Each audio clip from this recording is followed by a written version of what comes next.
Olá, meus queridos, sejam todos bem-vindos. Canal TV Bíblia no Ar. Tem muitos vídeos bons para você.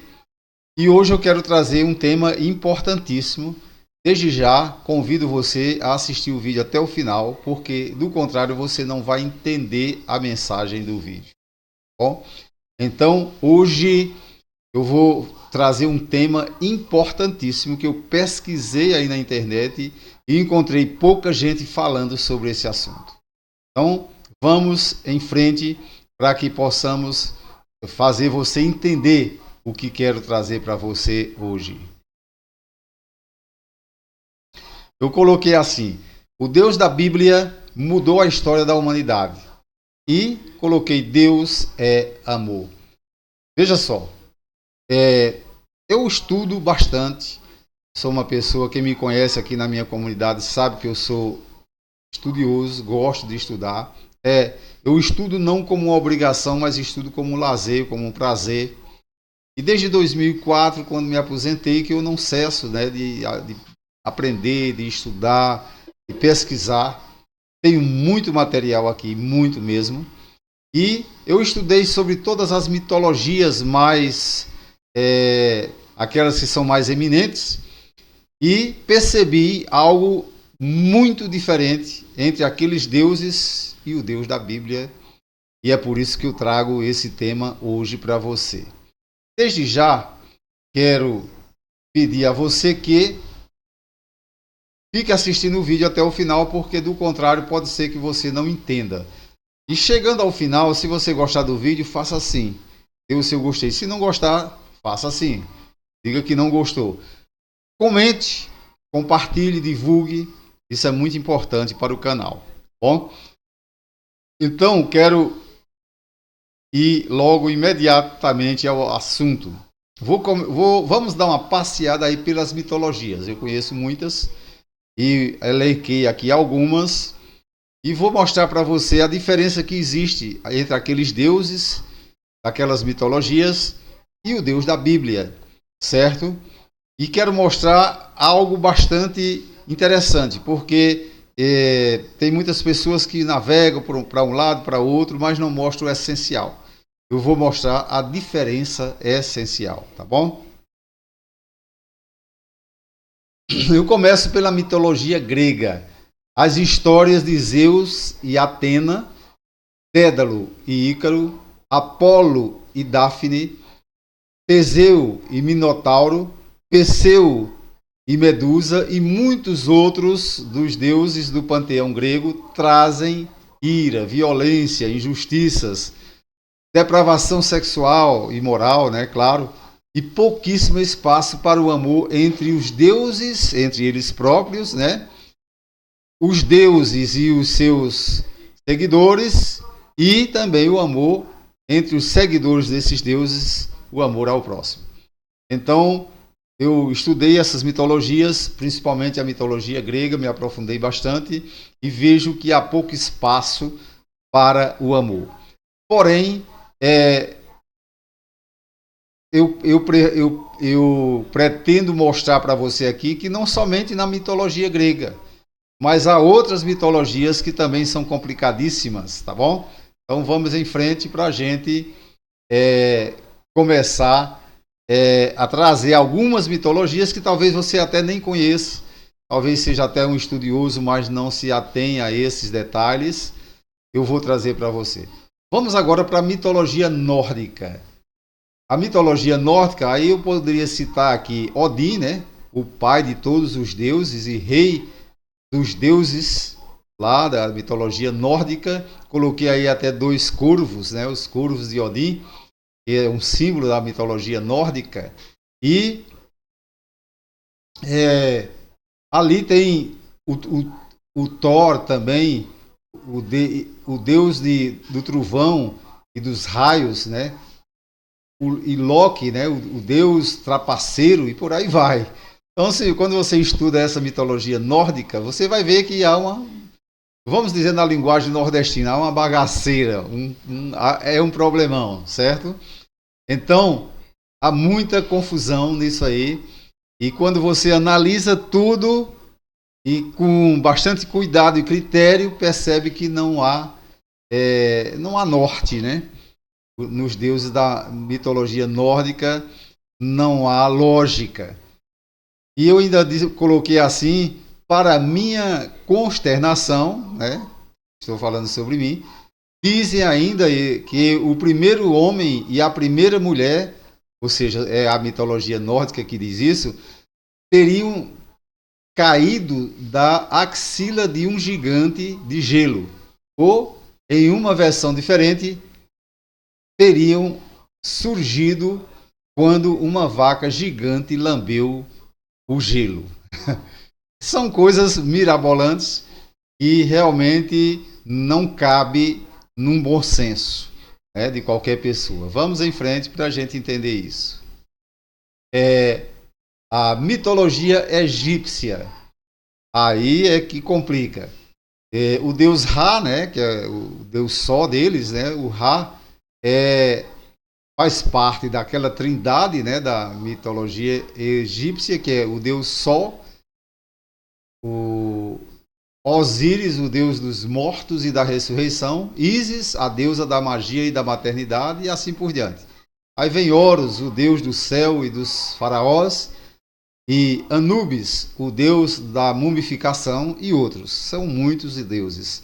Ra, sua principal divindade, teria surgido espontaneamente de um acúmulo de terra e se masturbado para trazer as outras divindades à existência. Só em analisar isso, eu trouxe apenas esse texto, ele é curioso, mas eu tenho todos os livros para provar isso, né? Essa história aí. Então, para alguém que tem um pingo de senso de lógica, já percebe que não tem lógica alguma isso, certo? Então, quando eu analiso esses deuses, vejo a crueldade deles, vejo até crianças sendo sacrificadas para esses deuses. Então, são muitos horrores que a humanidade da época estava acostumada a viver, achando que teriam que fazer alguma coisa drástica para acalmar a fúria dos deuses. Então, comece a analisar isso, você que não tem costume, você pode até ser formado em teologia, mas às vezes não pesquisou muito e não tem costume, não entende essas mitologias, certo? Então, a mitologia egípcia também é terrível. Vamos em frente? Vamos agora para a mitologia indiana.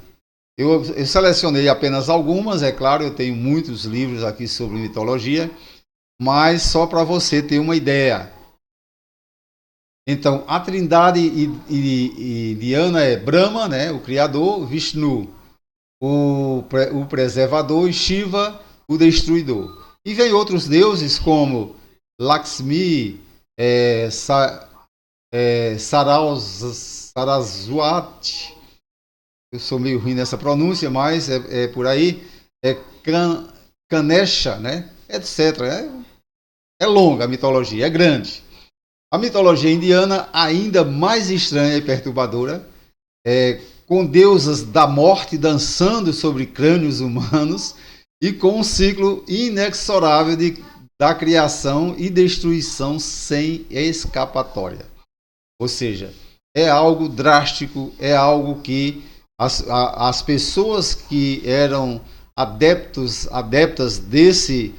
dessa mitologia e desses deuses viviam num estado de crueldade sem fim, achando que tinham que fazer grandes sacrifícios para aplacar a ira dos deuses, porque os deuses em que eles criam não tinham um pingo de amor pelos humanos e nem até mesmo se entendiam entre eles. Então era algo terrível. E então aí eu começo a falar sobre essas questões, né, dessas mitologias, e percebo que, infelizmente, não é fácil. Então vamos em frente para a gente continuar estudando bem isso. Como falei, eu citei apenas algumas mitologias. Eu poderia trazer aí mais de 10 mitologias. certo? Mas eu citei apenas essas, são as principais. E estudando profundamente essas mitologias, percebo que esses deuses eram dotados de grande crueldade, eram criadores de violência, de tudo quanto os seres humanos temiam, e inclusive viviam assustados com esses deuses, e muito diferente do Deus que eu vou falar agora, tá bom? Então vamos em frente para a gente perceber isso. O Deus da Bíblia, agora vamos falar sobre o Deus da Bíblia, né? Se você prestou bem atenção na parte anterior do vídeo, você viu ali as mitologias e aqueles deuses, qual era o comportamento deles e o comportamento que eles transmitiam para a humanidade. Analisando tudo isso e estudando a Bíblia como estudo há muitos anos, é claro, eu continuo e vou continuar sempre ficando com o Deus da Bíblia. Mas vou explicar a você por que escolho o Deus da Bíblia. O Deus da Bíblia possui diversos atributos que podem ser divididos em comunicáveis e incomunicáveis. Entre os incomunicáveis estão a onipotência, ele é todo poderoso, a onisciência, o conhecedor, ou seja, tem todo o conhecimento, onipresença, presente em todos os lugares, eternidade, que ele é eterno, não tem começo nem fim, imutabilidade, não muda, e soberania. Esses atributos são incomunicáveis, certo? Então, Deus não comunica aos seres humanos, aos que lhe seguem. Aí vem seus atributos comunicáveis, incluem o amor, a justiça, a santidade, a misericórdia e a bondade. Esses atributos são comunicáveis. Eu poderia gastar horas falando aqui sobre os atributos incomunicáveis de Deus, mas não vejo essa necessidade, porque senão o vídeo ficaria muito longo. Então eu vou gastar um pouquinho mais de tempo falando sobre os atributos comunicáveis do Deus da Bíblia, tá bom? Vamos em frente. O Deus da Bíblia. Atributos comunicáveis, compartilhados em parte com os homens. Então, os atributos comunicáveis de Deus, ele compartilha com os seres humanos, principalmente aqueles que ele seguem. Aí eu elenquei aí cada atributo com uma rápida explicação que diz assim: Deus é a personificação do amor, demonstrando através de ações como o sacrifício de seu filho. Essa é uma demonstração máxima de amor. Aí Deus é justiça. Ele é o padrão absoluto da justiça, retidão e verdade. Deus é santidade, o Deus da Bíblia. Ele é perfeito, santo e separado do pecado. Deus é misericórdia. Deus é compassivo e demonstra bondade para com as pessoas. E bondade, ele é intrinsecamente bom e a fonte de todo o bem. Então, trazendo para você aí os atributos comunicáveis de Deus, eu já falei muita coisa a respeito do Deus da Bíblia, tá bom? Bem, mas para concluir isso, eu quero trazer aqui neste texto, que agora apresento para você, uma conclusão para que você entenda por que a humanidade, o cristianismo, certo? Os judeus também resolveram, vou começar pelos judeus, que eles vieram antes do cristianismo, certo? E depois o cristianismo resolveu escolher o Deus da Bíblia e não os deuses, né, daqueles panteões que eu já falei.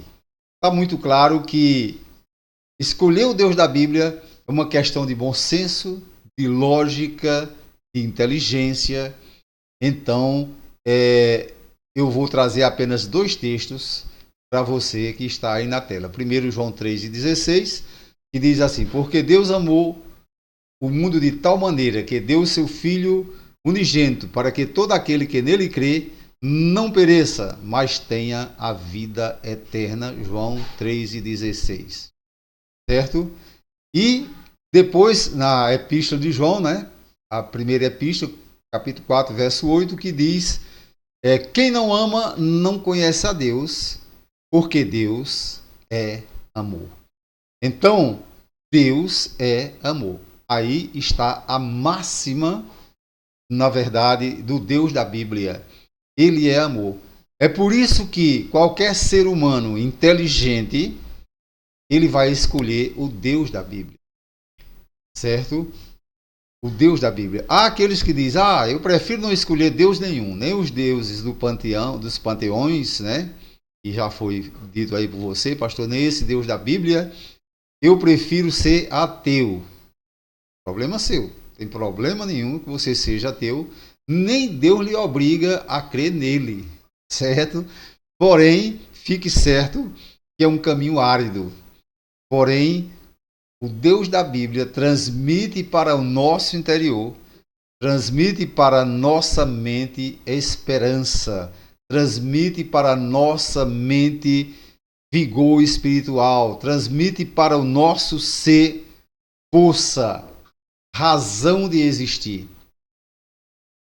Então, sem contar que por fim ele transmite para nós algo que talvez poucas pessoas acreditam, mas aqueles que acreditam gozam disso, que é a salvação eterna. Então, é por esse motivo que eu sou cristão, é por esse motivo que eu sou adepto do Deus da Bíblia.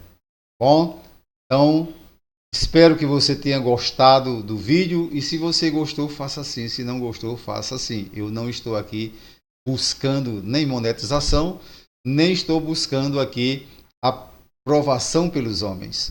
Eu quero transmitir para os homens o Deus da Bíblia. Deus abençoe.